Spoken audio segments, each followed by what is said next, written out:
and Jeff stand for the pledge. I pledge allegiance to the flag of the United States of America and to the republic for which it stands, one nation, under God, indivisible, with liberty and justice for all. Mr. Yes, ma'am. Yeah, pray with me, please.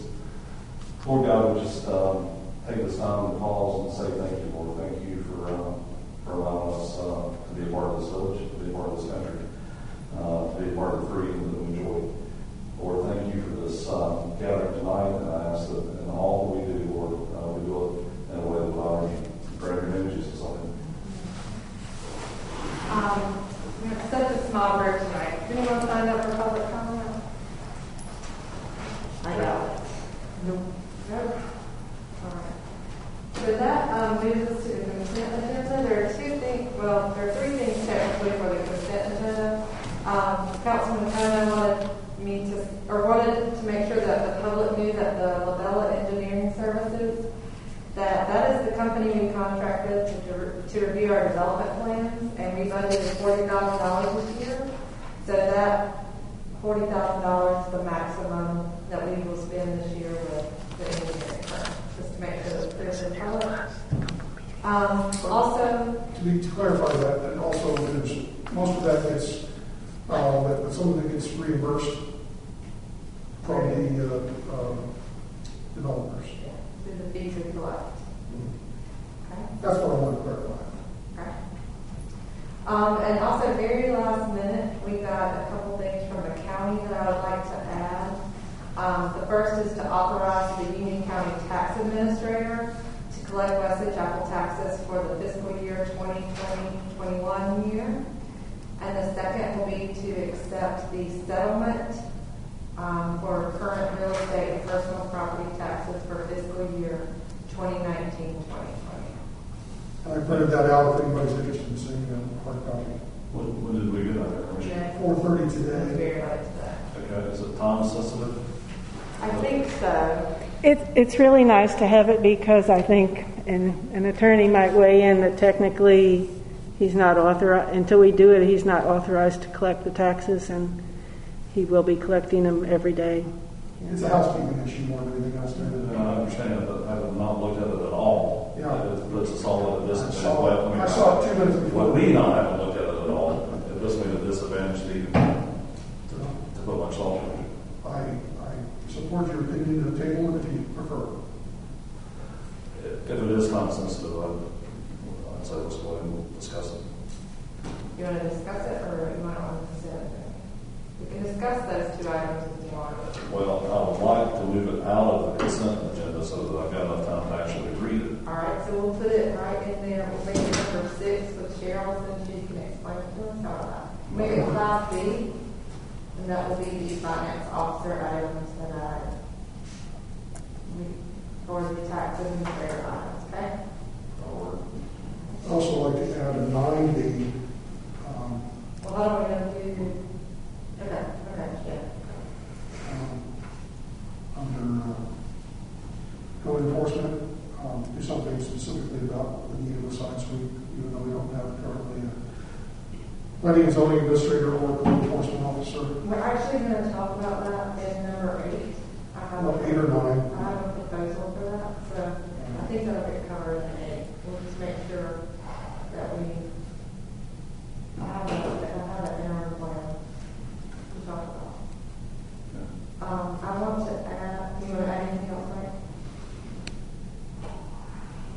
Then I'll say some stuff from council comments about update on the park. I would like to add an item. I know it can be wherever. It could be after the heritage, so maybe 6B about the Western Union Municipal Alliance. And then I need to add a closed section for 143-318.11 to discuss employee performance, and I would like to do that right before 8. So if we could make the process to hire planning and zoning 8B, I'd like to have a closed session as part of 8A to discuss employee performance.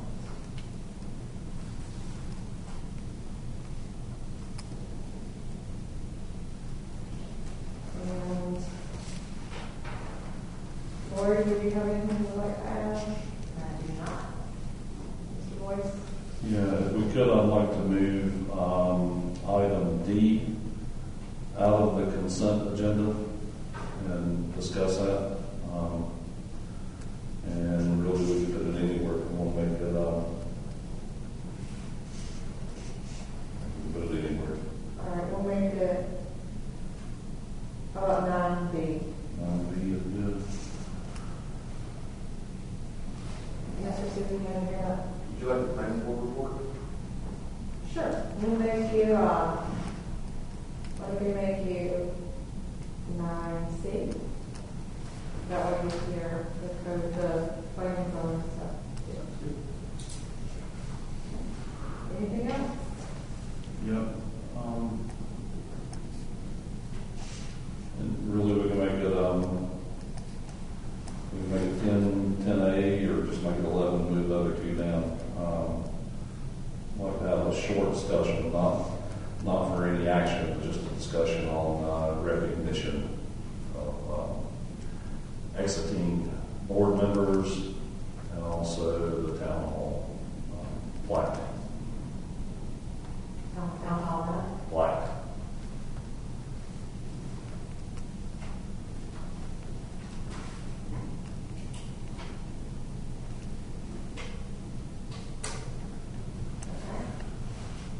Motion to approve the agenda as amended. So, All in favor? And do we have a motion to approve the consent agenda with removing item D and adding in,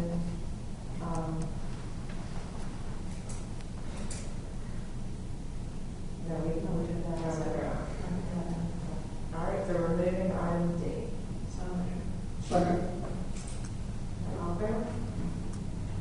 All right, that brings us to number 5, our finance officer report.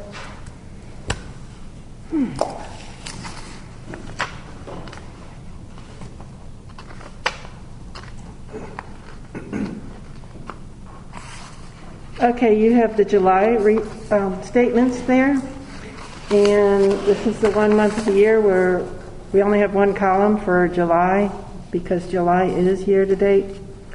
We don't have much activity as far as revenues. We received some zoning permit revenue and some interest income.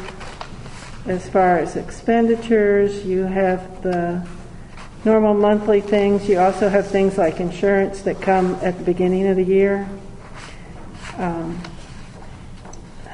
We paid for the urban forester. That contract is also due. We pay for 1/4 of the law enforcement, the deputy service at the beginning of the year. We paid for resurfacing the parking lot. That was completed. And that's pretty much everything. Are there any questions about the July statements? Cheryl, have we paid anything out for the playground? We paid in June, I guess it was, or May. We paid 1/4 of it. And since these statements were done, we paid for the next quarter of it. The contract stated quarter on order, another quarter on delivery, and then I guess the following 2 payments are on construction completion.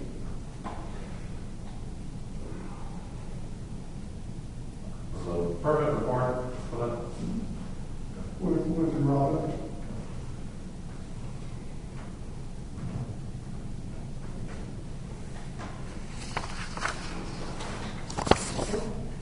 Okay, and then we have our tax reports. Part of it I got this morning and part of it I didn't get until late into the day. The first one is the report for the prior fiscal year. They give us an amount of what taxes they were charged with. which was $161,028 for the 2019-20 taxes, and he collected $159,796. Releases allowed were $767, and outstanding is $464. That's pretty good. Yeah, they do a good job. And then for prior years, they keep collecting taxes for several years. So for all the prior years, the amount was $1,385, and they collected $575. They had releases of $3.77. $888 is still outstanding. So that was what the settlement was. And then the other part, really the more timely part right now, is the order of collection. And he has a charge of $167,287 for tax and $71 for late list penalties, for a total of $167,359. And that's what we are charging Van Harrell, the tax administrator, to collect. Cheryl, one follow-up question. We had discussed at our meeting previously, trying to get some funds under the CARES program. Where are we at with that? We submitted it to them. It was due August 3rd, and I submitted it. I think the total was about $3,900 we were requesting, and I haven't heard anything back yet. Is there a deadline on that? Well, it goes to the county, and the county has to do their thing, and they hired COG to manage it for them. So, just curious, because we threw a couple of big things on there at the very last minute. I wanted to see if that was going to fly or not. yeah. I think you have a good chance. I've seen some of the other towns and what they had. We had a little conversation going, and I thought a couple of them were asking for things that were a little bit far out. So. Fingers crossed that they'll put some more money back in, because the park up there all this time. All the signs and thinking about head station, hand cleaning stations, things like that. Just let us know as soon as you hear from the county. Oh, yes. I didn't know if they had any kind of a deadline when they were going to come out with They have to have a plan to, I'm not sure who exactly, I guess to the federal government. Well, usually there's a deadline for submittal that they have to tell by a certain date. And that's like early September, so I was thinking that the next time we'd hear back would be by then. Because I asked them, do we have to have a plan? Because the way it was written, it sounded like each town, but I think the plan is they add us all together and say this is what we're going to spend, and that's the plan. All right, any questions with Cheryl about the tax administrator stuff before we make the motion? So I'll make a motion to accept the settlement for the current real estate and personal property taxes for fiscal year 2019-2020. Any discussion? Give David a chance to at least give it a tertiary look as far as what specifically we're dealing with, but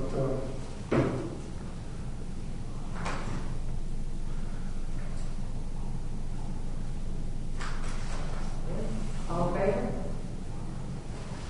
And then I'll make a second motion to authorize the Union County Tax Administrator to collect Wesley Chapel taxes for fiscal year 2020-21. second. Any discussion? All in favor? All right, that moves us along to considering the approval of the preliminary plat of Fairfield Phase 2A. I've got a planner here. Cheryl, did you read this through? What we need to do? Sure. I think you have a report from Robin. And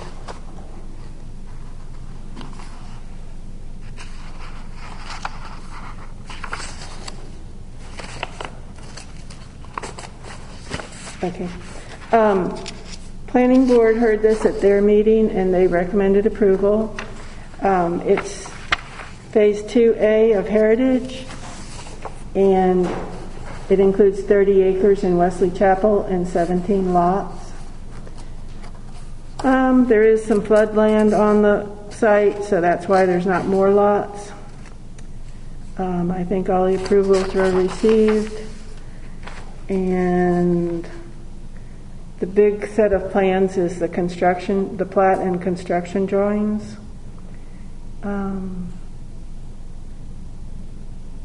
So, is there anything you want to add? I'll just introduce myself. My name is Todd Fisher.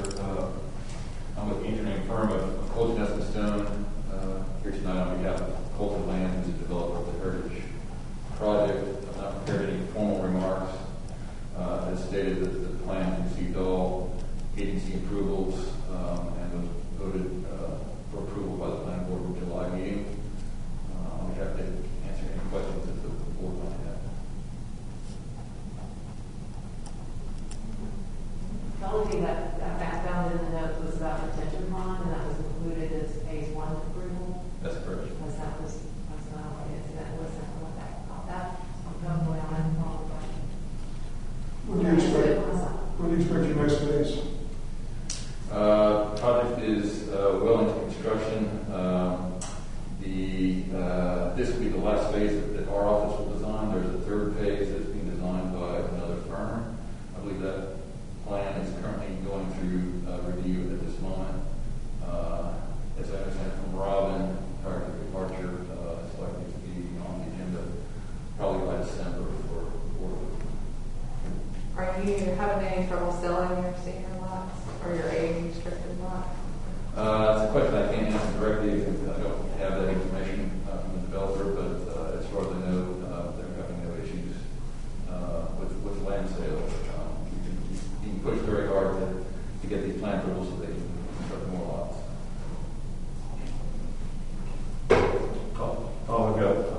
I've got a couple of questions specifically for you and a couple that John can help with. There's I don't look at plans very often. There's a on sheet 4 of 11, and this shows up several times too. On lot 77, there's a box that shows up here. I didn't write down the other pages, but it shows up often. What's that box denote? That's a good question.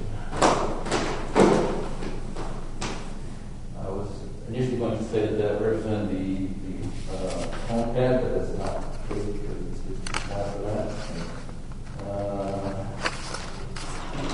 My guess is that was the first one. The project was the first one.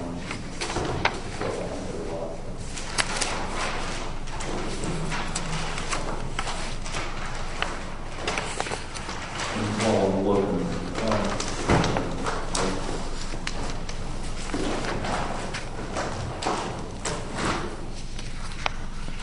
well, that doesn't denote any underground structure or catch basin or anything of that. The cluster metal boxes that are located here, is it just for this section or is it for this entire section? For the entire section. And then the portion of land that is set aside for secure line bridge trail. Is that in the, is this set aside in the overall covenants, or is it just set aside in this particular phase? Set aside the overall covenants, that was part of the zoning that was approved by the board back in 2017. Okay. John, help my memory. I think this community was the one that, after we had approved it on the planning board, the issue of streetlights came up. Is that right? Mm-hmm. The spacing of streetlights? Yes, it is. It was part of it. Yes. Did planning board discuss it? Yeah, this was reviewed once again after that. Okay. This is almost like a review submittal, apparently. I guess in the course of the last 1 or 2 more years since we approved that, they lost those maps, et cetera, so they had to kind of go through all this again, reevaluate all this. So the whole checkoff sheet is kind of started over again. Okay. So that's part of it. Same goes with tree save area. It looks like it's noted on page C808, but there was no issue with tree save areas. The planning board picked up on. Nothing to pick up on. If I recall correctly, the tree save area here was, they designated a large area as tree save area, counted the trees, and utilized that as opposed to mitigating the area of trees that they're taking down. So they're not actually planting more trees to save more land. If I recall that concept. And to clarify, in case you weren't back, were you around in 2016 when we were talking? I was around, I was not really involved in this project. The issue with the streetlights were half of this property is in Indian Trail, half of it's in Western Trail. The rule in Indian Trail says the average distance between streetlights needs to be approximately 200 feet. In Western Chapel, the rules are different. They cannot exceed 200 feet. So when we looked at the original plans, we had a couple of streetlights that were 207, 204, 203. So it was just a foot or two over. So they literally had to go back in and add a streetlight here and there to make the rules fit. So, Well, I do know that on this plan that we tonight, the streetlights are shown on the plan that's directed by Robin. So as far as I know, she has reviewed those and is satisfied with the replacement. so don't go foot over 200 or you're going to be in trouble with us. Not in the drill though, because they just said average. Any further questions for Heritage? Motion? Motion to approve phase 2, as reviewed by the planning board. And, 2A. excuse me, motion to approve phase 2A, as already reviewed by the planning board. Second. Any discussion? Yes, I just sir. have one other thing to mention. Sure. When we first looked at this, right, the planning boards, if you were, I don't know if you recall, we identified a lot of ordinances that were different in Indian Trail versus Western Chapel, right? So it was golf carts, it was leash, I think it was a dog, I can't remember. There were a lot of ordinances. And so we looked into that. And I think council voted on those. I don't think any got approved. Of course, that was 4+ years ago, maybe. I'm trying to remember, didn't we ask that whichever side was the stricter was the one that they would adopt? Well, these are town ordinances. Right. I mean, for like their HOA covenant. Didn't we ask that they incorporate them? I thought we asked that they would incorporate the rules into their HOA covenant so that they would be covered. So that may be a question because, something like, for instance, golf carts are not allowed in the streets in Western Chapel. They are in Indian Trail. They meet certain That's what I remember. criteria. The question is, are golf carts not allowed in their covenants, as an example, or leash laws, and all these? There was a lot. I think we identified 3 or 4 ordinances. We had 4 issues. We had dogs on leashes, golf carts, open burning, and Trash pickup, there was one other one, but they all were trash pickup. rude. Maybe. I'm just bringing that up because, as we look at this again and we consider people living there, and people start living there, that may be something that council wants to revisit.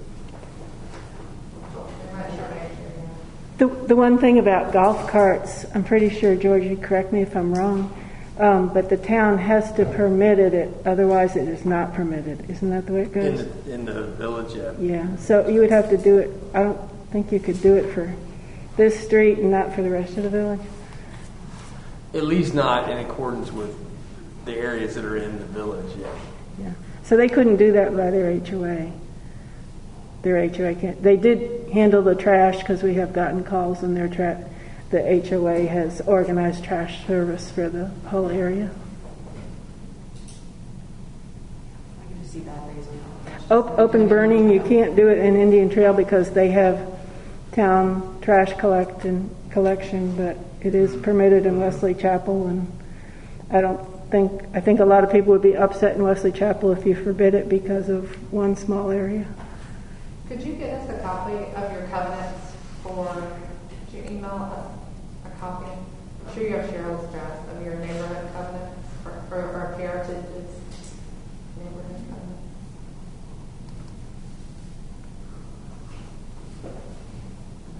So we have a motion and a second. Any further questions or discussion?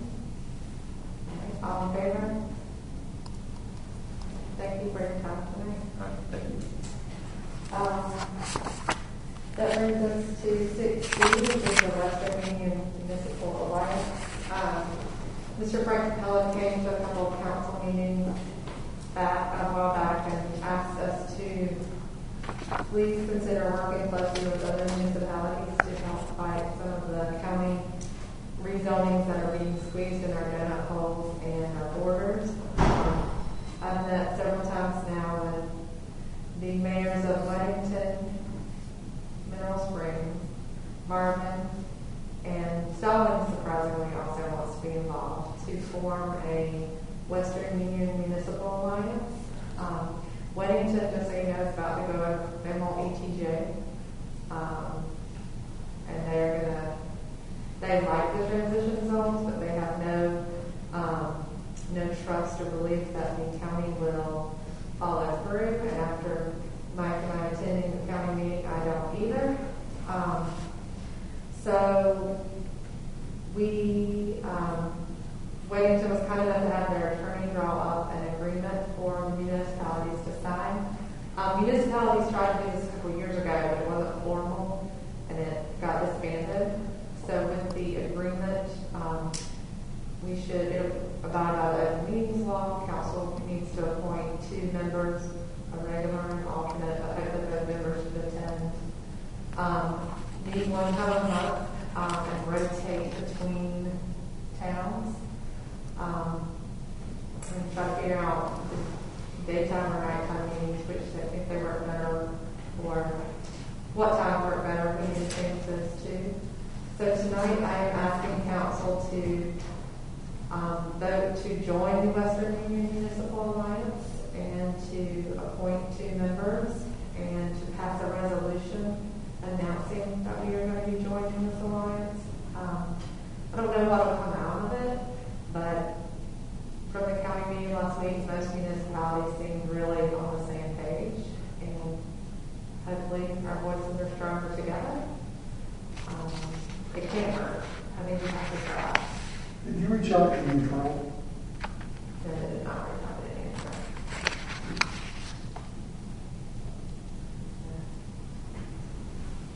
I think communication among municipalities is a good thing. I can tell you that we did this unofficially with the Ionis group a couple of years ago. It made the county commissioners very nervous. And I'm happy to do anything to make the county commissioners nervous. And they didn't want to broadcast it until, but I think once the group is formed and meets, a letter will be sent to the commissioners immediately to announce the joining together forces. So hopefully that will make the county listen a little bit more. I do think this is huge. I think this is a good move for all of us to try to help protect ourselves somewhat from some of the recent actions of the commissioners. Like Mike, I'm all for it. I think it can only help. I mean, I can go ahead and say it here because it fits in. I mean, Mike and I sat there and all 14 municipalities spoke, and they all were like, our roads are failing, schools are everybody, stormwater, everybody was saying the same thing. And then Stony Brush was like, well, we just got to be honest with y'all. Roads is coming. It's going to double. It's going to be way more than this. We got to fill those donut holes with. I mean, so it was like nobody even stood up and talked. So it was very frustrating.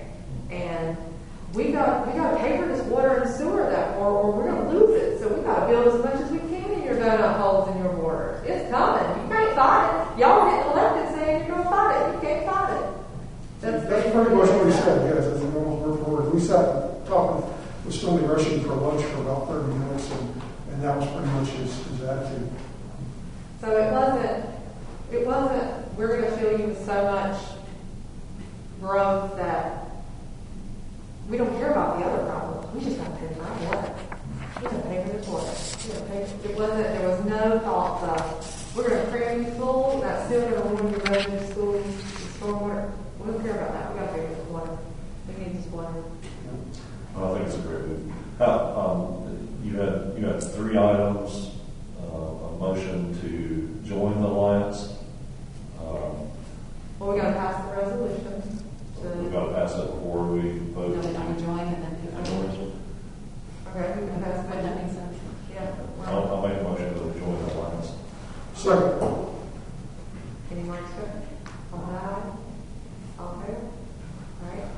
then we need to nominate 2 people. I would like to stay on since I've been involved to this point, but I don't have to. So, I would want to go. I would like to be involved as well.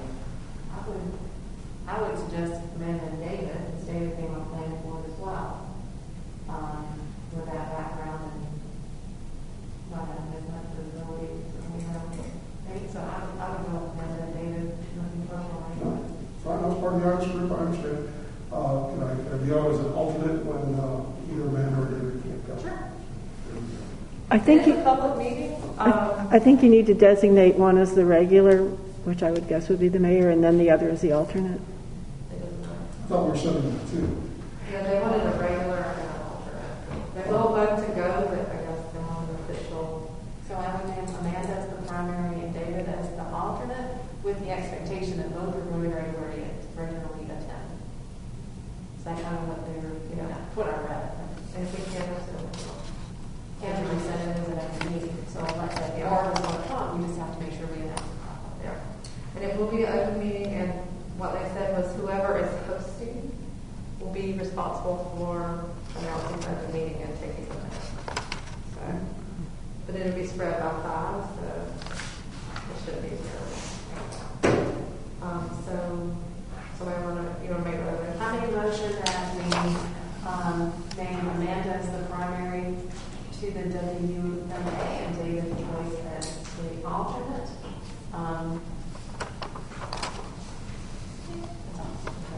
And then, Second. Any further discussion? All in favor? and I make a motion that we issue a resolution regarding the WMA joining the participants. Second that. Any further discussion? Okay. I think it's pretty good. I think it's really fired up, so I'm excited to sit back and watch them. Yeah, exactly. So that brings us to the approval for engineer inspector to inspect Pilgrim Forest stormwater issue. So Roger talked about this for a little bit, about how in our ordinance it kind of alludes to the fact that we'll get involved, but apparently this has been a stormwater issue for a really long time. Cheryl had sent me emails dating back to Brad a long time ago, like pre his hiatus that he took, like back there, it was originally the neighbors issue. DOT got involved, we got involved. There was no real solution. It was basically nobody can do anything about it. It's a matter between neighbors. And when the land went for sale, the original complainer was like, oh my gosh, this is going to make it worse. And now it's the person who bought the land and built the house who's complaining about the water, right? Mm-hmm. So basically, we can't spend village dollars. Tell me if I'm wrong here. We can't be spending village dollars to get involved. Like we can't. It's We can't spend money on private property. The town doesn't own any of this. We don't own the roads or the stormwater system or anything.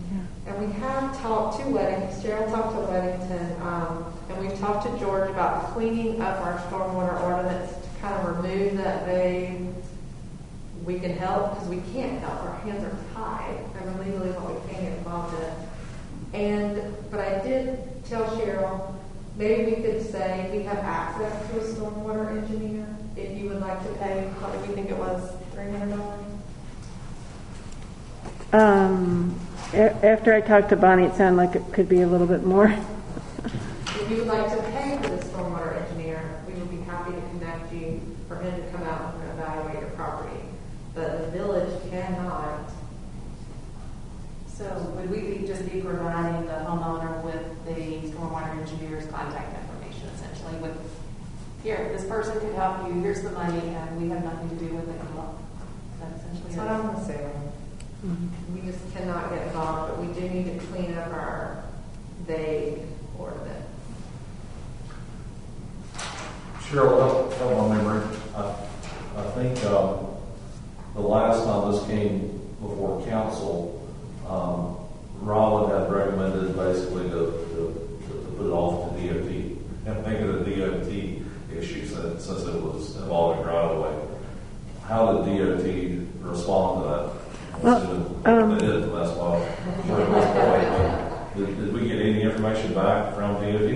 wasn't really DOT, it was the Union County stormwater person. And he went out and looked at things and couldn't really do anything. A long time ago, this goes back to like 2008, and there was a person named Mr. Kiker. That name may ring a bell if you've been around a while. He was the original owner. Unfortunately, the house is built at where two streams converge. It was the worst possible spot for this house. And he had terrible flooding. He couldn't get in his driveway. He could, he would just be an island at times. And then he was very frustrated, and and then he ended up selling the property. A new man called me and said, I have this land. It turned out to be that land, and he was very nice. And I sent him some of the emails from before, and he seemed more willing to. Mr. Kiker a little bit seemed like he wanted someone else to fix it for him, and this man was more willing to, what can I do to fix it? And I thought it was fixed. Well, apparently since then, I think he did do some things. He sold the property, so there's been a third owner now. And then meanwhile, Mr. Kiker had seen the lot next door go up for sale and just was like, this should not be built on, and it did get built on, and so now the people next door are claiming that the one that was originally the Kiker, I think it was the Kiker property. He's saying that they're blocking the storm water, and I don't know if it's actually like going in theirs or whatever. DOT back in 2009 did put in a bigger culvert, but it seemed to just accentuate the problem. It's just been a nightmare.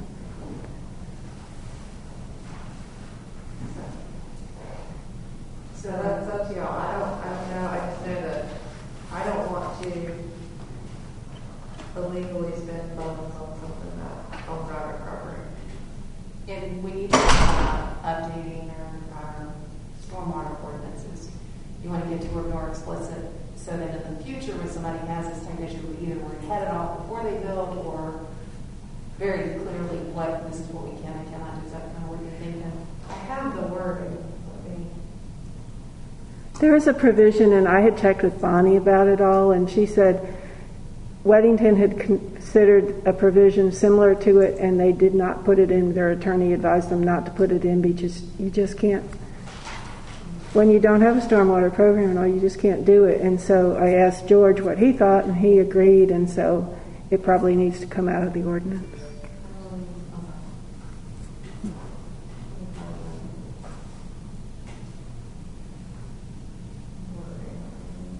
Okay, so our ordinance says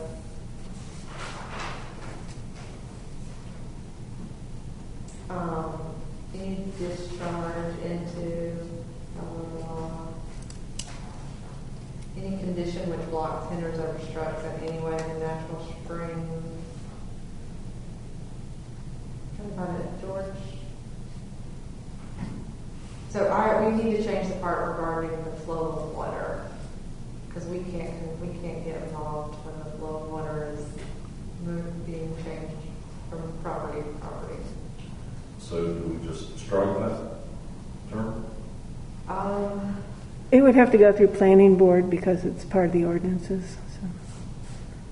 But with this being our catalyst for getting it updated, and we can have Cheryl, when Cheryl brings it to planning board, or when we bring it to planning board, we can talk about the phrases that Weddington left out specifically because of situations like this. We need a motion to send it to planning board. Can't hurt. Motion to have planning board review. Any further discussion? All in favor? Cheryl, can you handle You okay with that, John? Yeah, what's the urgency on this? Does this need to be on our next planning board in 2 weeks? It can't hurt. I don't think this would be that complicated. All right, Or maybe, do you have your agenda set yet? well, I mean, we have an agenda. Actually, not a lot on it. Typically something like an ordinance review, staff will come up with a suggestion, wording, etc. Without that, I'm not sure what we look at 2 weeks other than kind of sifting through it ourselves. Well, I think we could get the And this was just a deletion. I don't think it's putting in new language. It's deleting one little line. It's making sure we're not putting something in the ordinance we legally cannot do. Yeah. And Bonnie was way down. So it would really be following Bonnie, who's. One thing I'm curious about, and what impact is he from it? Is it referenced anywhere else in our ordinances, right? That could be an issue. I don't know. And they look at globally. Is there, that's something that someone's going to have a lot of focus on everything to say, we might take it out here. Is it referenced here? Is it referenced there? Is that, it works like a domino effect. There's all these other, I don't know. I mean, that comes with anything. Do we have Amy look into that prior to the planning board meeting? See if it's anywhere else in our ordinances? I think it might be a little hard for somebody that's not real familiar with the ordinances. Yeah, but I mean, she can learn.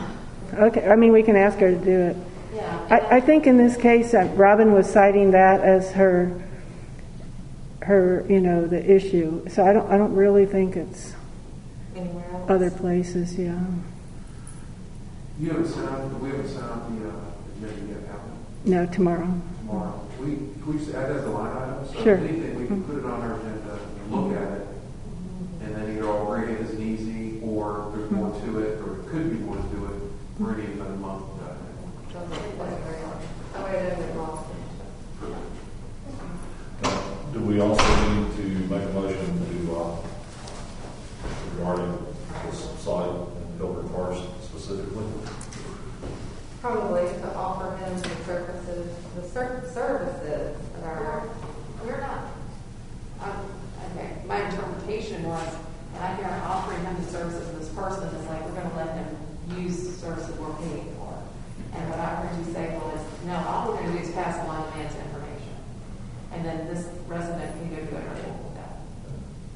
So just to make a motion to forward the contact information and tell them that we estimate the cost would be about $300, give or take. I think more like 500. $500, give or take. Anybody want to make a comment? So moved. She said it good, didn't she, Cheryl? Pardon? She said it good. So moved. Okay, that's fine. All right. Any further discussion? All in favor? I'm sorry, who was the second? Thank you, Mike. Okay. That takes us to a closed session. It will not take long, okay? But I'm going to make a motion to go into closed session. Closed session per 143-318.11 to discuss employee performance. Second. All right, all in favor?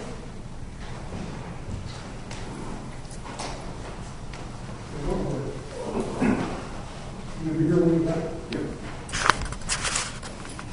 Update on our process to hire a new planning and zoning administrator. We have received 2 applications. One was from an unqualified applicant who lives in Wesley Temple, Florida. Pretty sure that was a mix-up. Oops. And I don't know what's appropriate to say on that or not. The second application was referred to us by someone we know, but they also really don't have the degree that we're looking for or a whole lot of experience. So just I'm hopeful. I've heard that we might be getting one more application, so hopefully we'll have a few more trickle in. But I just want to talk about what I've done in the interim. Cheryl will get to this a little further, but we had a special meeting where Amy's going to process the permits because Robin did do a really good job of training her. They have a process that Cheryl and Amy have reviewed, and once Cheryl feels that Amy is, and Cheryl said Amy's doing really well, but once she feels like Amy is ready to take that on, we will need to deputize. We will need to appoint Amy or deputize her, however you say it. I'm also thinking that in the interim, we ask Amy to do sound sweeps, or we can look into that. Robin did tell me there is a code enforcement training she could go to. And and depending, I think Amy's job is really fluid, and what we ask of her can change in the future depending on what we get with the new planner. Whether we, as you all know, our planning position is now non-exempt and can only work 40 hours a week unless they get overtime. So it could be that if we look to take permits completely off the planner and have Amy do it, or if we look to take off code enforcement off the planner and put it on Amy, we would have to have her trained and we would probably have to pay her more or add her hours. But that is an option that we have because Amy has been a valuable contribution to our team and we can utilize her. She is open to more hours and she is open to more responsibility. So we do have that card in our pocket. But I would, in the interim, like to ask Amy to do the sign sweeps that need to be done. And Cheryl's kind of helping me with everything else. Cheryl has reached out at my request to an organization called Benchmark. They're kind of like in focus. They do some work for Lake Park and some other towns around here. I have asked her to get a quote for doing our 160D updates. The fact that we're having to hire somebody new, get them up and running, we need to get them trained and maybe still work on their comp plan. I would like to go ahead and get those off our plate.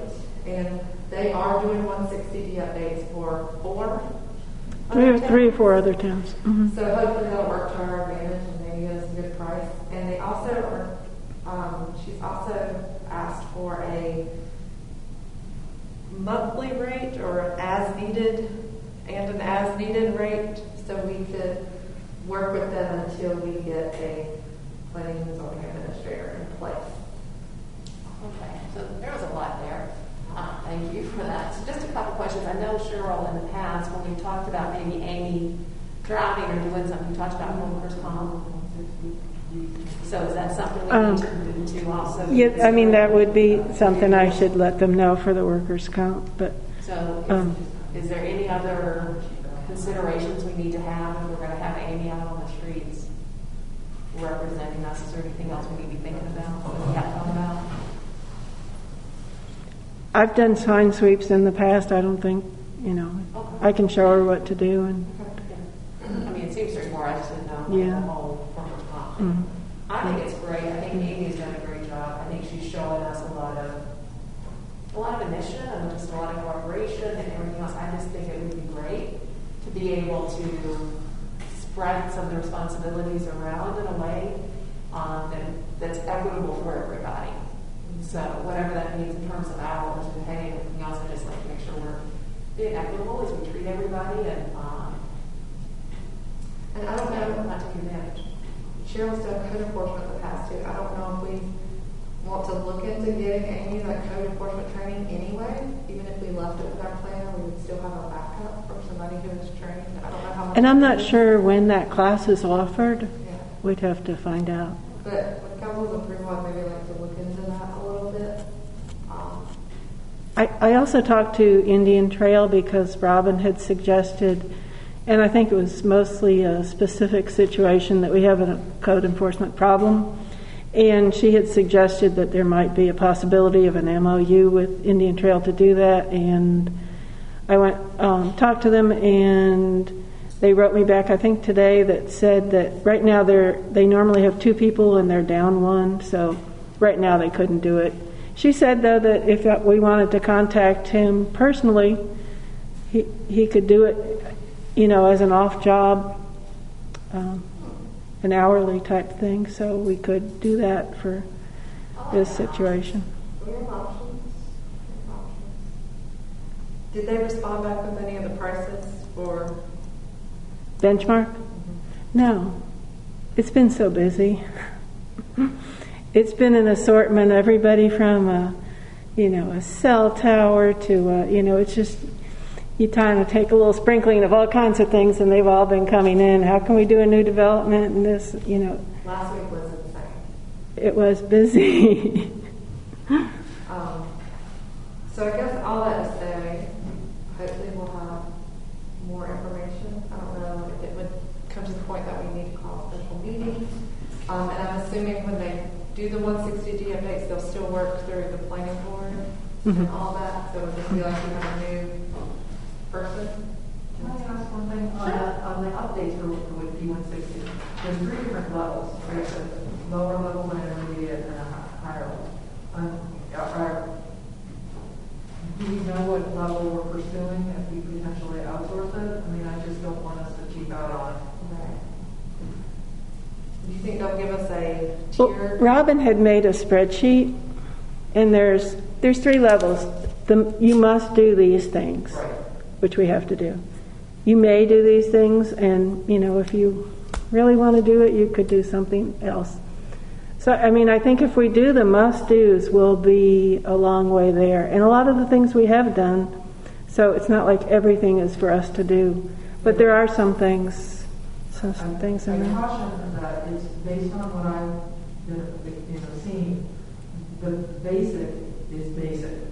I mean, we're to the point of being a little bit more than basic.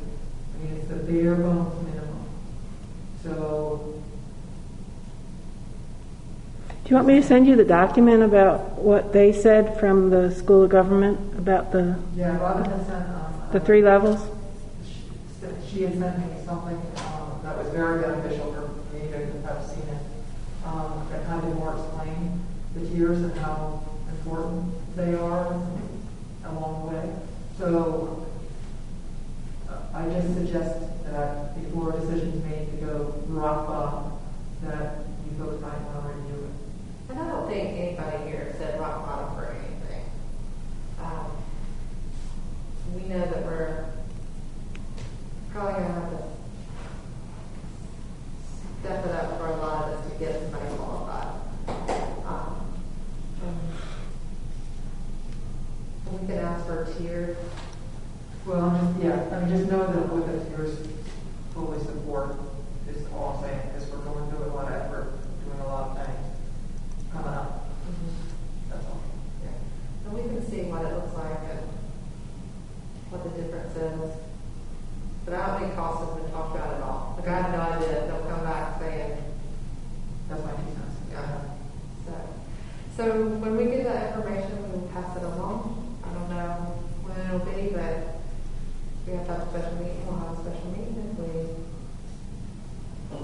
But those are my plans in the interim, is to have Amy do the science weeks, continue doing the permits, Cheryl checking her until we're confident in handing the baton to Amy. And knowing that Amy can take on some additional responsibility, we are willing to change her hours and her pay and give her the training she needs. If that will help us attract a planning and zoning administrator job that can stay within that 40-hour range. So you're not advocating to change Amy's hours yet? Not yet. Not yet.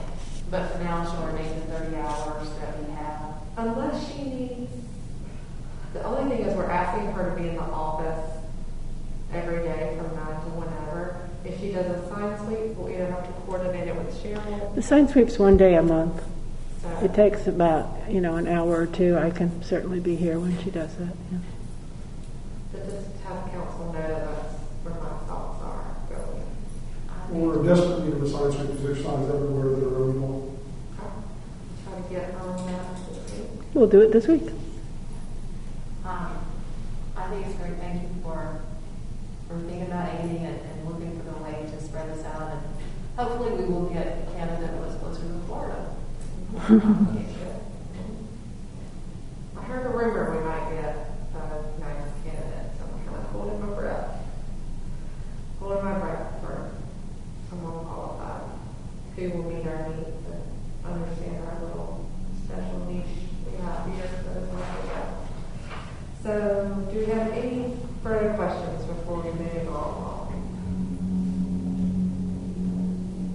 That's just my full transparency. Do you need to make a motion about designating Amy as a preferred code enforcement? Or Not is it wait until- until she's qualified? Number 9 is Cheryl was previously deputized, but George thought it would be a good idea if we redid it. Well, I was deputized as a deputy zoning administrator, Right. but we have a couple of code enforcements that are moving right along. And we don't want to lose traction. And I've marked on the calendar when the 30 days and all is up.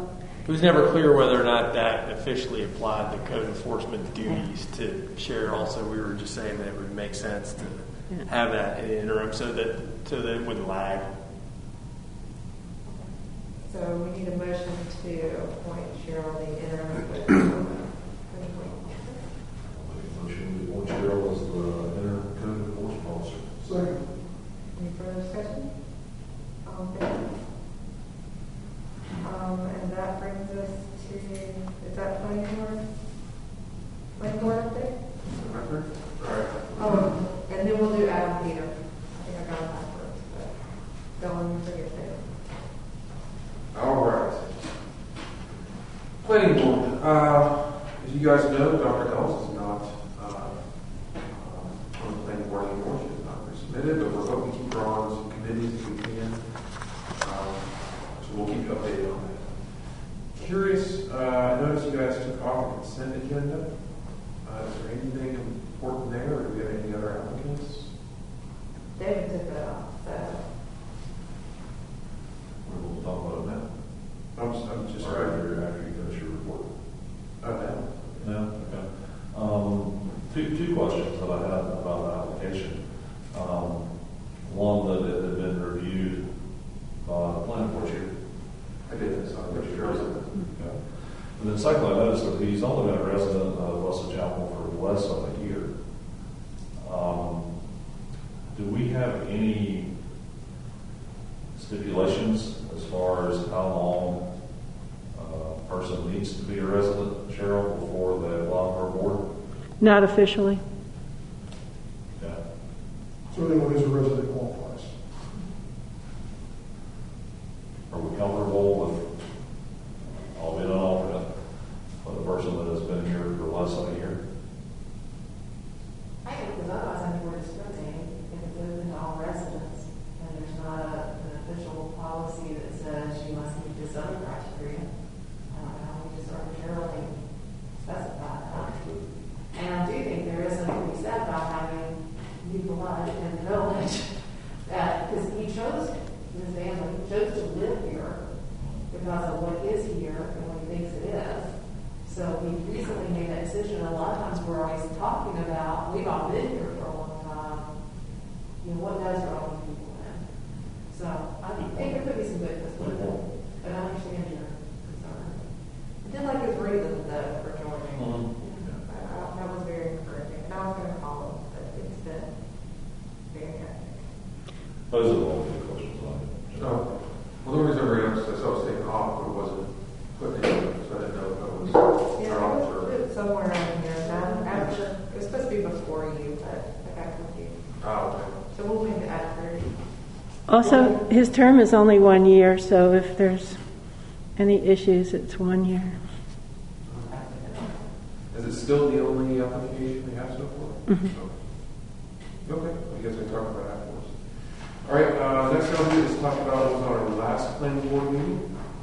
It was July 27th. So, I don't know, most of you know, we voted Deb Bledsoe as our vice chair. So, hey, Deb. If you've gone on vacation or something, you may see Deb in here, give her a report. For council member in, we have Mr. Como. So it's very good. He gave us a discussion about the park. Let us know about Robin moving on. And, so he obviously sat there and heard a lot of things, but it was, appreciate you coming to our meeting again, Mike. Again, we always have an open spot for council members. So it's nice to see, especially we have a council member every meeting. Going on through new business, we established zoning for lots annexed in Wesley Chapel. Now, RUC is something that we've done very typically in the past. So there was a couple lots that we did suggest and vote unanimously for RUC. There's also another lot that was 8 acres. So and it's in R40 right now in the county, but what we suggested was incorporate that as R40 as opposed to RUC.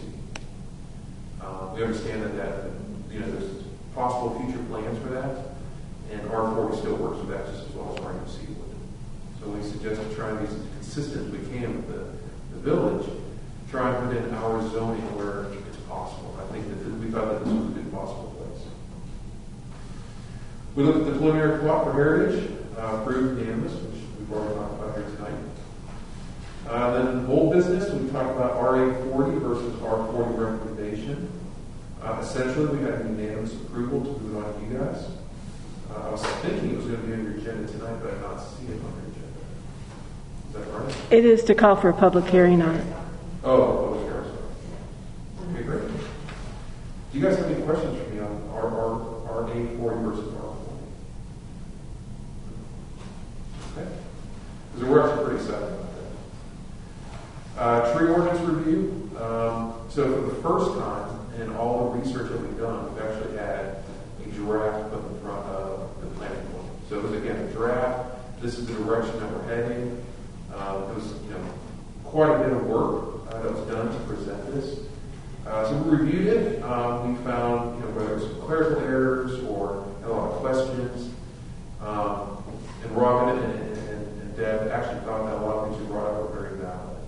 So it's not, it's back to dive into it, see what it looks like, see some of the things we brought up that make sense to change those, and hopefully it's going to come back to the planning board again.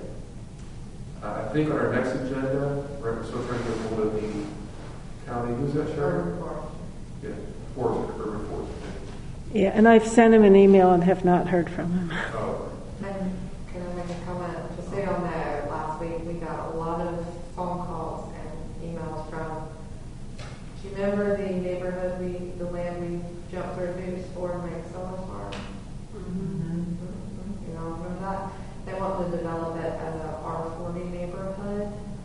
By right, they need to annex in some land, which can't happen but once a year. And they had a lot of questions about our tree save ordinance and could it be on individual lots. And Cheryl reminded me, thank God, that we had passed a resolution about you could have it on individual lots, but it couldn't count as part of your 40,000 square foot lot size, which was Robin's way to help us discourage a builder from putting it on a lot size until the tree ordinance was revised. So that made me breathe a little easier because I was starting to think I really don't want to have another neighborhood submitted with tree save on individual lot size because that is a really big headache in several neighborhoods. So It's going to be a problem initially, but down the road it's always going to be a problem. well, there's issues right now in Wesley Chase with the swimming pool and the trees, and so I was kind of panicked about it last week and trying to get it through. But that resolution, we should be. that's good to hear. That's great. We haven't heard back from him since then. Yeah. So we'll see. All right, just so you know, a couple of things we saw in here was like, if you increase, these couple, just so you know, a couple of things are presented to us that we have questions on. Let's go back and review this and discuss it. Things like, if you increase your tree save area, we might let you cut back on a case-by-case scenario, park, so it's almost like a parking center. Increase your parking spaces if you increase your tree save area. So it's one of those, where that come from, is there, I don't know if that makes sense, or maybe it does make sense. It was one of those, it was just presented to us for the first time. So we want to go back and revisit that. Another thing, for instance, is the way we read it, it said that actually, in total, you will have 30% tree save area on developments. That means that, and one thing you brought up was, what if you have, 100 acres of farmland? The way this reads is, you have to go plant 30 acres of trees. So when you start adding it up, well, that's millions of dollars of trees that you have to go plant to suffice a tree save ordinance. It didn't sound right either. So is that what they really meant? Is that what we're seeing in other jurisdictions? So we're going to go back and kind of revisit that. It's one thing to say you have 100 acres of trees, and once you save 30% of trees. Does it really mean that if you have open farmland with nothing, they get to go plant 30 acres? That brings us back to our lots that got cut down just so they could not have to have the tree save. We have to be very careful and maybe include a time period. Oh, we have that. That's a separate issue. We have a time period of 5 years. Okay. We still haven't closed that loophole. Right. Right? Yeah. So you have all those things. So what I'm trying to say is it's complex. It's not as straightforward. it's something that could impact developers or landowners to tune of millions of dollars. Or like I said, planting, or decrease. I mean, it could really change. It has the potential to significantly change what subdivisions look like just because of the tree state ordinance and nothing else. So we're really trying to focus and spend time on it. I think that was part of the intention with the tree save ordinance, was like we want to preserve the trees that we have, and we don't want people playing games like happened down the corner to avoid it. I think it's a valid point to think about, well, it's already been cleared for the last 50 years because it was a farm. What is the right approach there? But I do think maybe 5 years is long enough for some of this, and then I think we need to be careful because our goal was thinking about gross acreage down to that net density for whatever we're planting, right? And we wanted to make sure, if the talking at different times was like, hey, before you know how many houses you can have, let's take this out, floodplains, and electrical towers, so they're not going to lots, and all of these things come out to where you then have the trees and everything else. So I think it's like keeping in mind that holistic picture we're trying to achieve. That maybe we need to be careful of not specifying things like the parking. Hey, we can do a trade-off here because every developer is going to take advantage of anything he lists as a trade-off. But I do think the point about we have to consider requests based on particular parcel needs, plans, and everything else, because that's what the planning board's for. That's what you go through, and that's what you work through, and we're not trying to take away any of that. We just want to retain something that still looks like we have to be here. Not everything is being different. Right, exactly. Well, I mean, that's well, I'm just going to let you know is we're really not taking this lightly. I mean, like I said, we've got a committee working on it full time. It's great that to be getting to this point, I do think we have to be very good neighbors and keep bringing ourselves back to that big picture. And think about those places, frankly, that we would go. And not let that happen again. Yeah. But to keep it a priority, because people are coming, will know that they're coming for us. So. Sounds good. All right. The other things we'll talk about, the comp plan update, really didn't have much to discuss on that. However, Robin did tell us that the survey was still open. At that date, we had 718. She talked about a couple of surprising feedback from what she's seen through there, but obviously not a report at that point, just kind of thing we were seeing. This, for instance, she said surprisingly at that point that there was a high percentage of people that said they want more than R4. They would rather have 2 acres more. Apparently that was somewhat surprising. So it was just an interesting report. With that, I'm curious, because this directly relates to planning board, where are we with this survey? So it's open. We've kind of gone through to see if there are a few neighborhoods who aren't maybe as well represented. I did not feel, as we don't have a planner to move forward with any of the comp plan work, that there's any rush to close it just yet. I would like to reach out to some of the neighborhoods that aren't very well represented. I don't know how to reach out to people who aren't in the neighborhood, but to me, I don't see a rush when everybody's going to be working on the comp plan right now. Makes sense.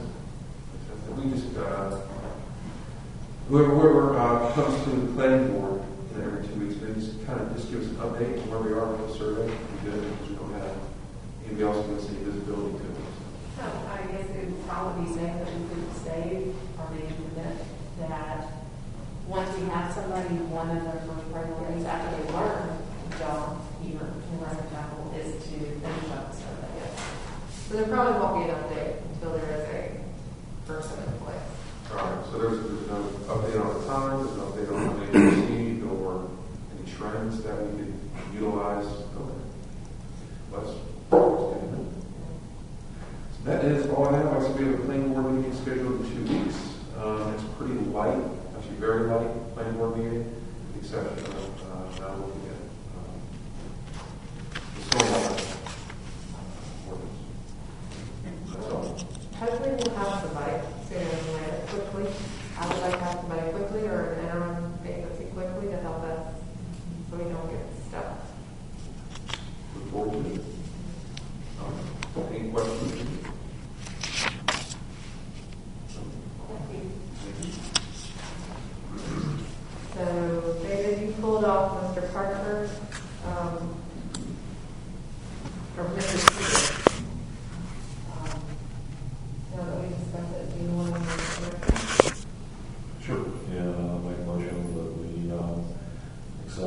Adam Peter to return as alternate on the planning board. Second. Any further discussion? All in favor? Cheryl, will you let him know? Sure. Hopefully he can join y'all in 2 weeks. Mm-hmm. And hopefully we'll have a plan soon to give us some training. Yes, sir. I'm sorry, is he going to be sworn in here or will he be sworn in our planning board? I can swear him in anytime. Yeah. That leads us to discussing any changes to our operating procedures. Well, we're 5 more weeks into phase 2, so I don't think that there's any further, I don't think there's any changes at this point, other than y'all know that when that playground is up and running, it has to be closed. We've got signs ordered, they're in the copy room. I think we need to lock the gate. I don't know, George, what our liability is. I know we have to prove that we're doing everything we possibly can to prevent people from using it, to not be sued or be liable for people getting sick. So we have signs that say it's closed that we can, and y'all, people are tearing up the signs. They're breaking them, they're throwing them away in the park. They don't care. But we're trying. We did order a hand washing station. We proposed 2 hand washing stations with the CARES funding, if it is approved, and then we would put one down by the playground. The playground was, I think, a big concern, and I think we need to lock the gate. If the gate is lockable, I think the gate needs to be locked to keep people out. Gate to the playground or gate to the not the driving gate, the gate to the playground, right? You can absolutely do that. Is that what you're asking? Yeah. Like, yeah, you can absolutely do that. I mean, playgrounds are not supposed to be operational anyway, so to the extent you need to take steps to enforce the governor's order regarding the use of facilities like that, you can absolutely do that.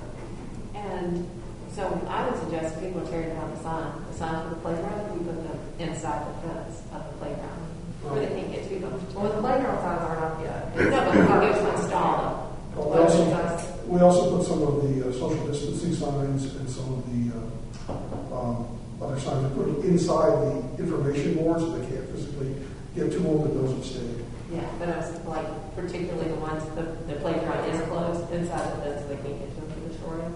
And if you were going to talk to some of your parks and rec players about what they've done with their playgrounds, I drove by one in Waxhaw, and they had like road barriers and like net. They were really trying to keep people out. A park is not Fort Knox. It's impossible, just because the gate is closed, it does not mean you can't get in there. We noticed that when we officially closed it when COVID-19 first hit. So, I mean, we found people jumping the fence, walking around the gate, doing all kinds of things. So, I mean, if we finish building the playground and people jump over the fence and use it, will that happen? Probably. Are we legally liable if they say, oh, I got sick because I was playing on the playground? I don't think so. But if we observe anybody in the playground and with the closed ones, up and on the deputies, right? Sure, you may have to enforce So you that. guys are, They should, whether they will, but yeah, they should. yeah, they've always said they're going to be kind of lax in some of those areas. I did contact Brandon, and he put in a request that for the next month to have more frequent patrols at the park and during the night patrols. And I do think, kind of to your point about what other playgrounds have done, it'd be nice to know, because I think we have to show that we've taken some intention of making it inaccessible. I don't think just locking the gate is sufficient. And, I think we just have to try to show we are doing everything we can. I know in one town they did something like locking the swings so that they're not operable because they're contained, but I don't know what our playground will look Some like. playgrounds except- have moved basketball, some playgrounds, there's all kinds of things people have done to force the non-use of the equipment. So what are we going to do? I don't know, electric capital. First of all, hopefully we won't have to worry about it because my other update later in the meeting is going to be where we're at, and you're not going to be happy. So we are kind of We might be happy, given this conversation. And thank you to Mike for taking care of that. But with 5 more weeks of phase 2, I'm not sure that there's any other changes we can make. Amy and Cheryl are doing a great job holding down the fort. Honestly, I don't think I could sleep at night if I didn't have Cheryl. So thank you, Cheryl, for keeping me safe in the last several months. Any further questions before we go to David's item about exiting board members in class? Okay. David, take it away. I have one resident and one former resident call me over the course of the last few weeks about recognition. The one former resident, let me back up. Let me start all over again. My goal is to just give this out to the council for discussion, nothing more. The former resident asked about a plaque for the town hall. It's my understanding from the conversation with this person, there were plans to put a plaque up commemorating the day that it was open, the architect, engineer, and the building committee members. And he asked why that had not taken place, and I said, I don't know, but I'll find out. So I'd like to get that out there. And then also a current resident asked, and again, it's my understanding that in the past we had, the village had provided plaques of some type for board members that had served for some period of time that had resigned. And again, my goal is just to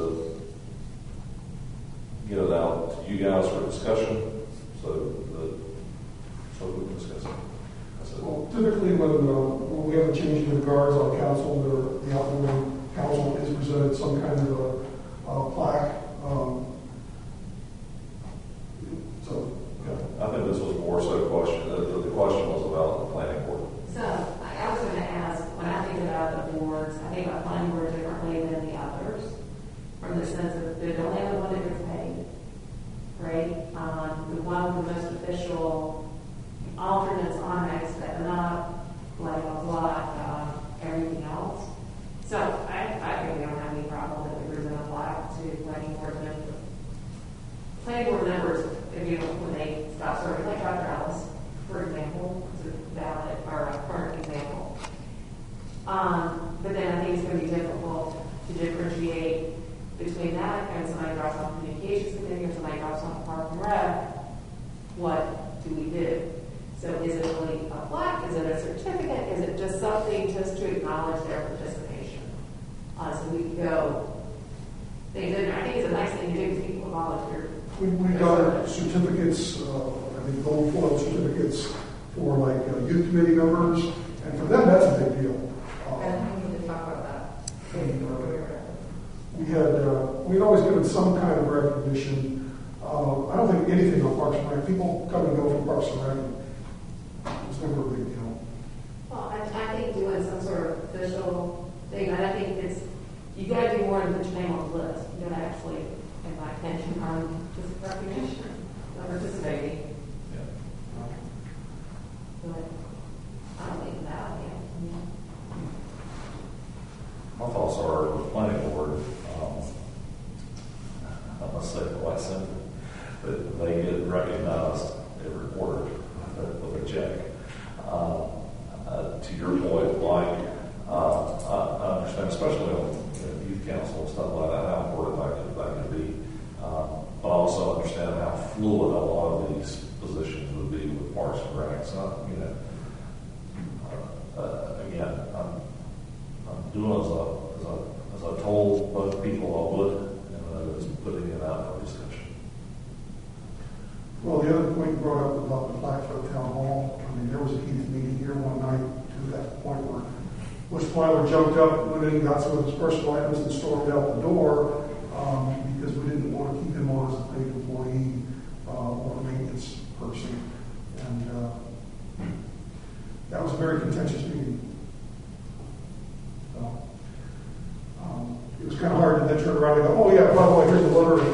After he cusses us as he's walking out the door, here's a letter recognizing that, you know, for all the good you did, or here's a plaque hanging on the wall. He kind of shot himself in the foot for that one. So aside from personalities and people,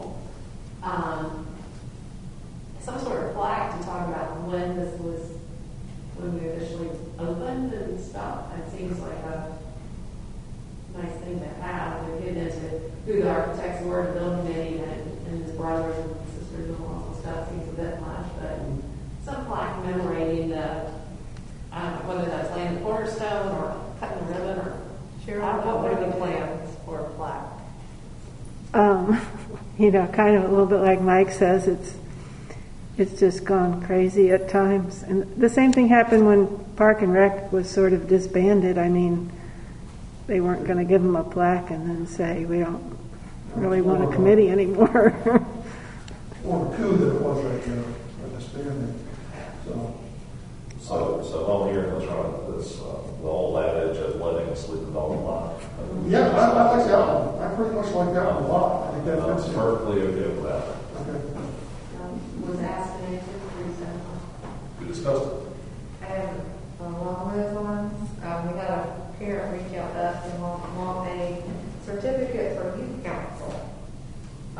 Youth council has not met since last May. We don't even really know for sure that they met because we don't have meeting minutes. And we don't have meeting minutes for like 5 meetings before that. So I am not so inclined to give a certificate because to me, you don't all get a trophy for playing baseball. You do, but you shouldn't. Yeah, but you got to show up for the game.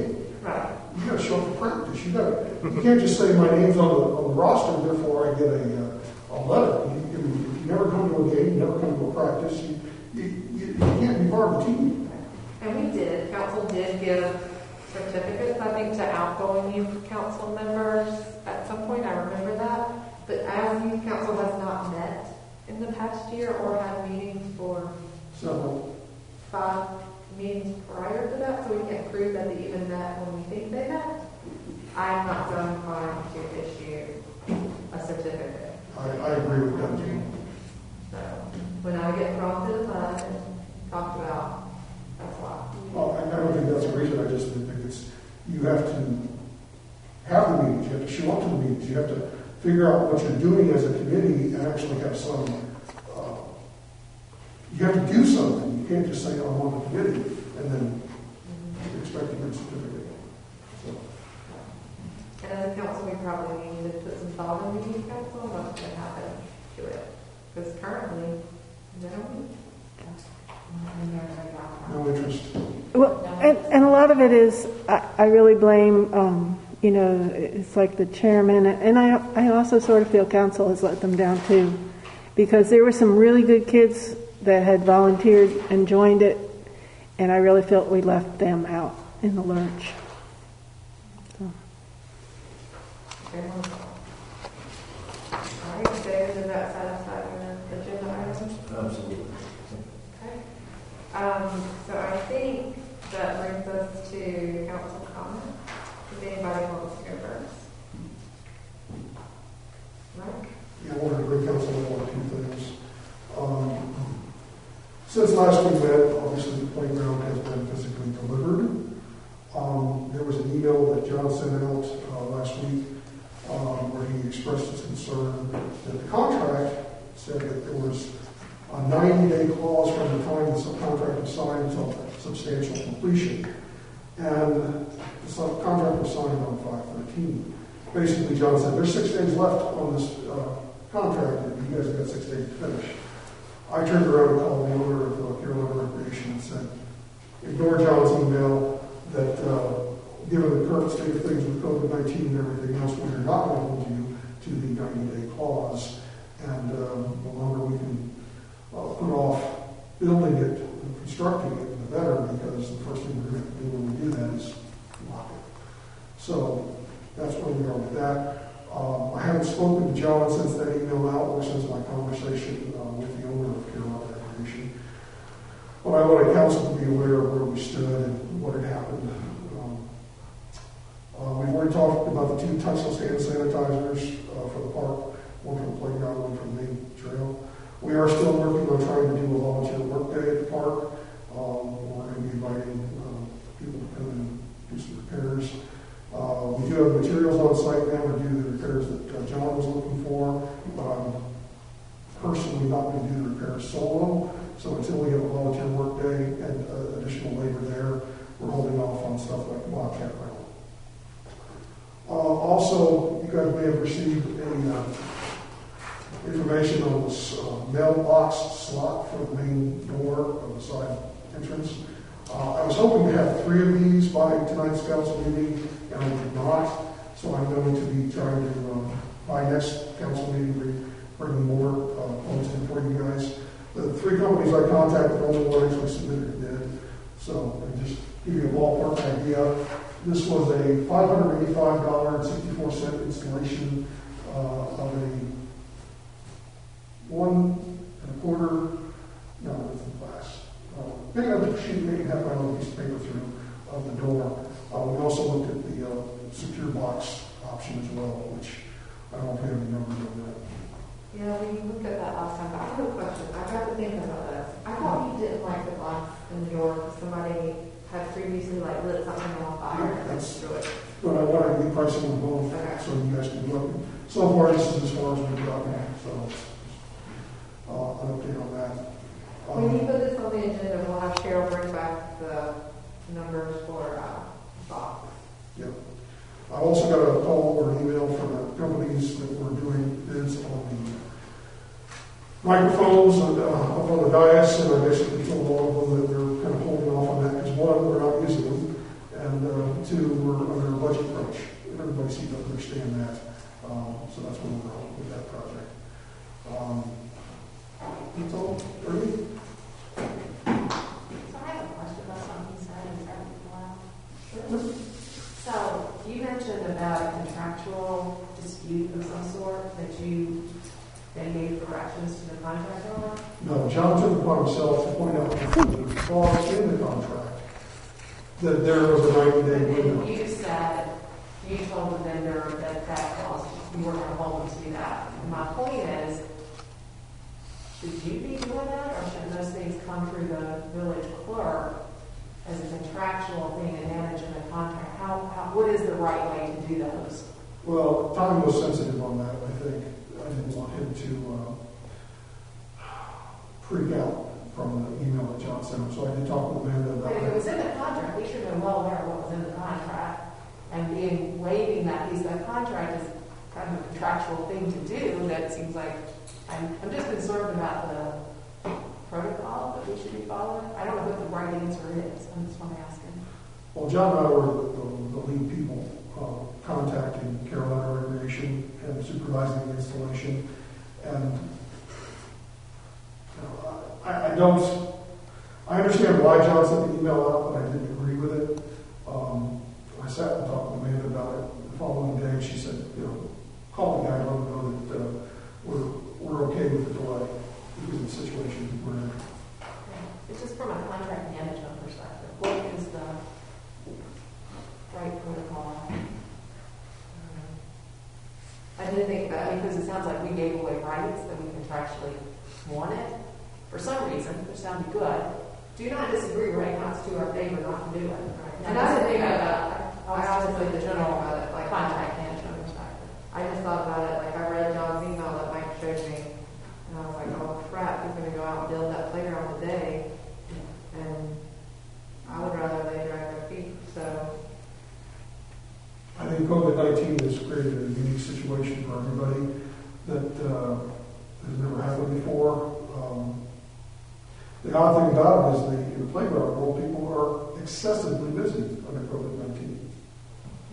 The installer is tied up in South Carolina doing another installation.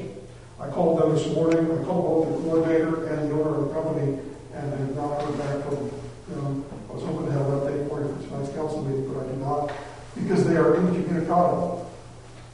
So maybe in the future, we'll copy Cheryl on any emails of contractors. Well, I think it's just something we probably just need to figure out how they should be managed so there's no confusions. And I don't care what it's for. I mean, the playground's just the latest one, but for anything so that we don't have somebody misrepresenting the village inappropriately, or that we're not, demanding the rights that we have in contracts that we sign. And like I said, I don't disagree with delaying that playground as long as we can right now. We're out there, but that's just that's an aside. It's more the contract management questions. I agree with you because there's some other stuff I want to talk to you about specifically later that fell through.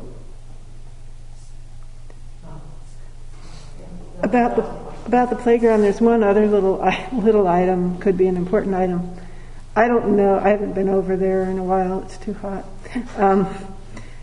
But when the equipment is delivered, the insurance said you have 30 days to put, things on your insurance. So within 30 days, we're supposedly covered, but if it's still sitting there in pieces and 30 days is up and things get stolen, I don't know how that's going to work.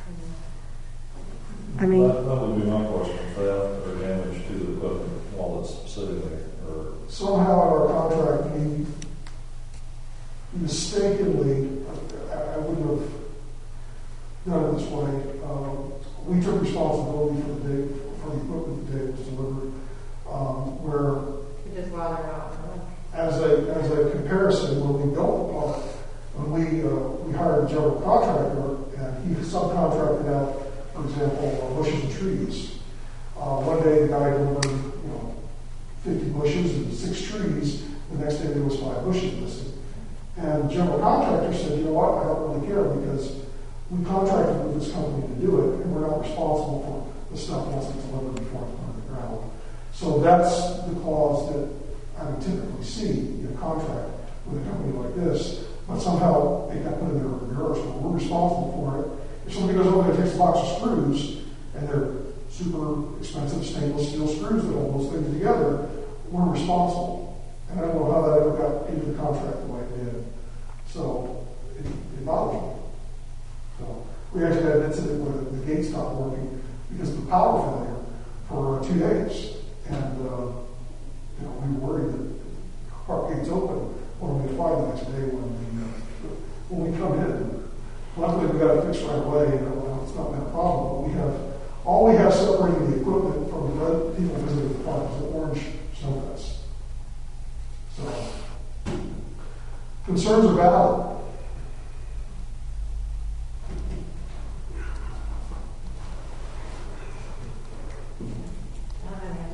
Something we definitely need to tighten up on the future contracts from whether it's like construction insurance versus ongoing insurance or something, so we don't have My council comments are over.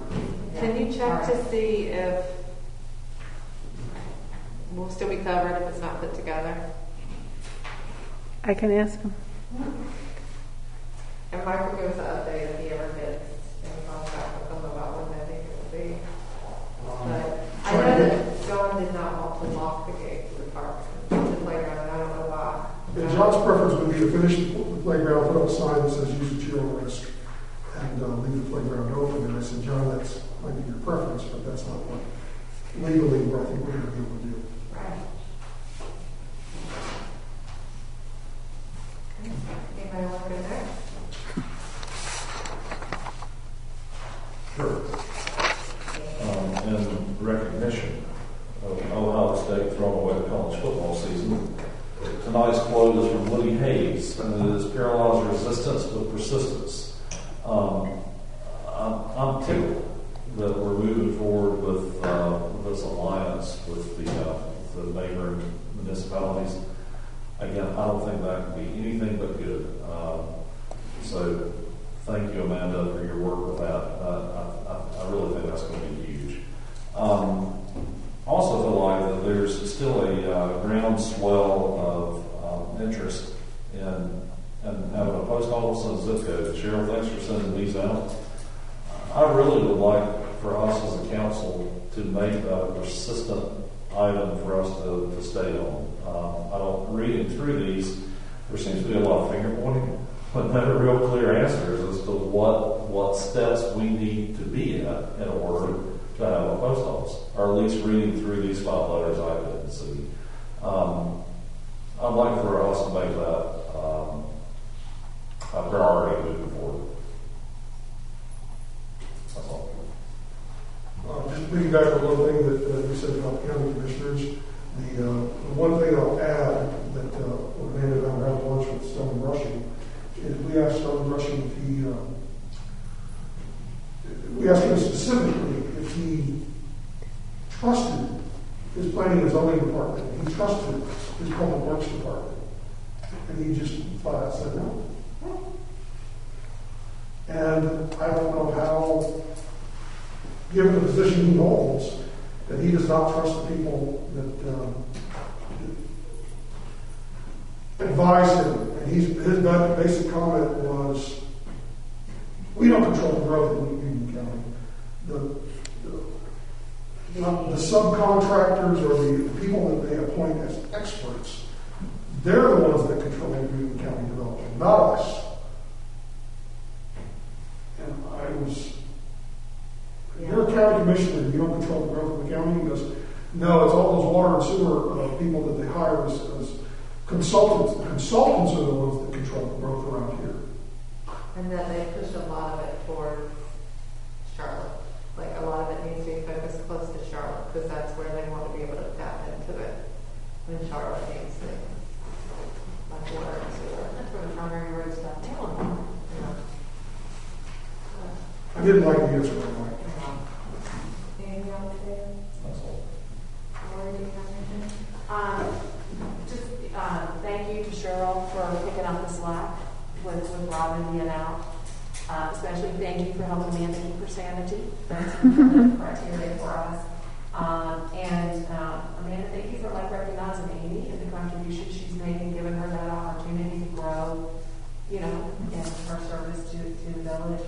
As we continue to go through the COVID thing, I mean, there's still a lot of uncertainty. I know some schools are starting, some football's not happening, and other things. And I think it's just really important for us just to realize that those tax revenues and other things coming in, we'll probably start seeing that coming in. Like the first report was great. I guess last month when we talked about it, that we'll probably start seeing some of the decline and start feeling some more pressures.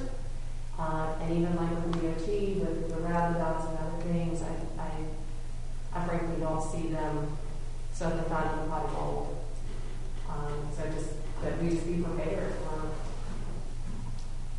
those type of things to come through.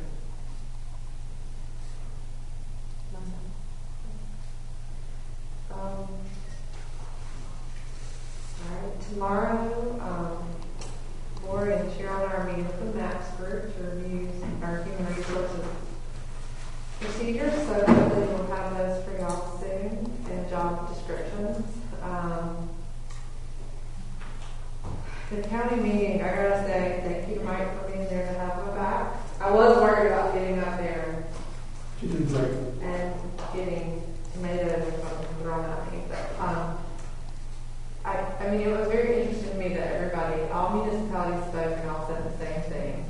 And I guess it was very interesting that Monroe, Marshall, and one other municipality have ETJ. There's 3. Monroe. There are 3 municipalities that have ETJ. The rest of us can't have it. And I know ETJ comes with its own problems. I'm not saying that that's the answer to our prayers, but I know Weddington wants to go after it, and I know that the county still has to approve it, but very interestingly, somebody got up and said that everybody got up and said, we really like the transition zones. We really like, the municipalities, respecting our land use and all this stuff. And Dennis Drake said, so if we give the municipalities these transition zones, what's in it for us? Yeah, I laughed and everybody looked at me when he said that. And everybody was just stunned. It's and then Stoney's comment about, all y'all were elected to stop growth, and it's not going to stop, it's going to double, it's going to triple. here. We're gonna fill up your borders and your donut holes, and that's how we have to do it. And it was very frustrating because everybody stood up and basically said the same thing, and he did not listen to a word that we said. Really, all he cared about is putting in enough homes to use that water that we've been promised, so nobody can take it away from us. And I said, I think that personally, everybody in Union County should have access to good drinking water. So what can we do to get the water and sewer to those parts? And he didn't really entertain that. He just wanted all the water and sewer down here to be tapped out so he could pay. They also, just so y'all have an update, they got less than 200 responses to their survey, and it was a bit more in depth than ours. But they, the advancement plan got the most votes, so you're probably going to get a tax increase if they go with that. It was a very interesting meeting. I don't know that they listened to a thing anyone said, which was infuriating. And my comment to one of them, I think it was Richard, after the fact, on sidebar, was I heard everybody say that they've done some type of survey over the last few years, and I think the municipalities know what their residents want. And if we know what our residents want, and you turn around and ignore that and just put whatever high density wherever you want in the donut holes, how do you justify that? And it's like, well, you got to get water. So it's just like, if water's that critical, just open the faucet and let it run out on the ground. Well,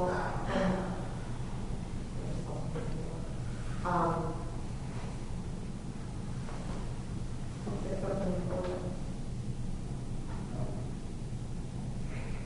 Sorry if I should be up there. I don't remember off the email all y'all when I think about it. It was a very interesting meeting. I mean, it was like, I did say to Stony Rushing, I said, I know Wesley Chapel is made out to be I know Wesley Chapel is known for being hard to get along with. He was like, oh, you're nothing. I'm from Unionville. You couldn't even say the word rezoning up there.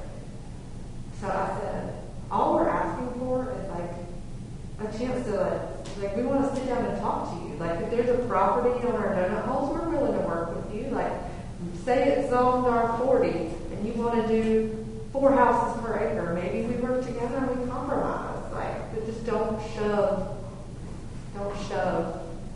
all this high density down our throats. We would be willing to work with you.